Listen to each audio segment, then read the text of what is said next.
कर्मण्येवाधिकारस्ते मा फलेषु कदाचन मा कर्मफल हेतुर्भू मा ते संगोत्स्व कर्मणी.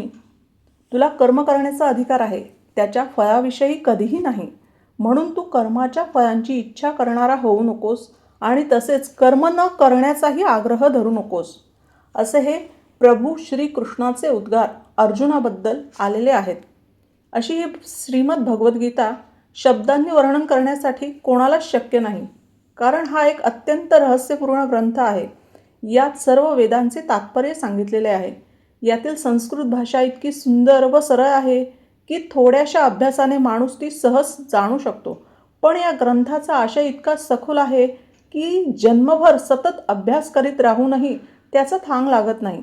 नेहमीच नवनवे भाव उत्पन्न होत राहतात. त्यामुळेच ही नेहमीच नवीन वाटते.